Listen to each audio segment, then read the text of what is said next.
নমস্কার বন্ধুরা, শুভ নববর্ষ সবাইকে।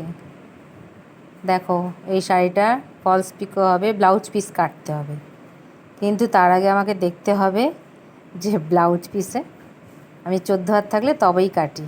এই যে হাতে মেপে নিচ্ছি, 12 হাত আছে না 14 হাত আছে, তো ব্লাউজ পিসটা মেপে নিলাম। শাড়িটা মাপছি, দেখো।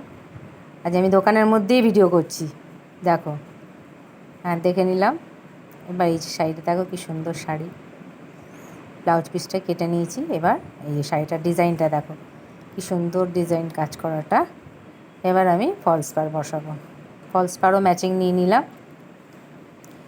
এবার তোমরা কীভাবে বসাও জানি না, আমি ফলস পাড় 1 বেগদা 4 আঙুল ছেড়ে বসাই। অনেকে বলে 8 ইঞ্চি, অনেকে বলে 10 ইঞ্চি। তো ম্যাক্সিমামটা ওটা 8 ইঞ্চিই হয়। অতটা ছেড়ে এই দেখো আমি এইভাবে মেপে নিই, 1 বেগদা আর 4 আঙুল মেপে নিলাম। আর অনেকে বলে 8 ইঞ্চি, যেমন কাস্টমার বলে তেমনই করে দিই। অনেকে 6 ইঞ্চি বলে। করে এই যে ভাঁজ করে নিয়ে এবার ফলস পাড়টা বসিয়ে দেবো। এক সাইডটা মেশিনে বসে, কারণ মেশিনে বসালে খুব সুন্দর সেলাইটা হবে আর মজবুত থাকবে, পাড়টা নিচ থেকে ছিঁড়বেও না। এই ভাঁজ করে দেখো, এক সাইডটা আমি মেশিনে বসিয়ে দিই। আর এই তাড়াতাড়িও হয়, সারাদিনে অনেকগুলো ফলস পাড় আমি বসাতে পারি এইভাবে।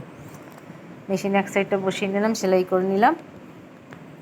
তোমরা কে কে কোথা থেকে আমার ভিডিও দেখছো একটু জানিও, কমেন্টস করো, লাইক করো, শেয়ার করো, সাবস্ক্রাইব করো, ভালোবেসো, পাশে থেকো।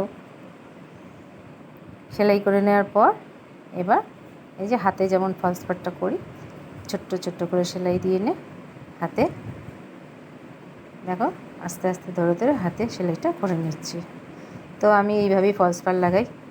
তোমরা কে কীভাবে সেলাই করো আমাকে একটু জানিও। শুভ আমার নববর্ষে সবাই ভালো থেকো, সুস্থ থেকো। টাটা।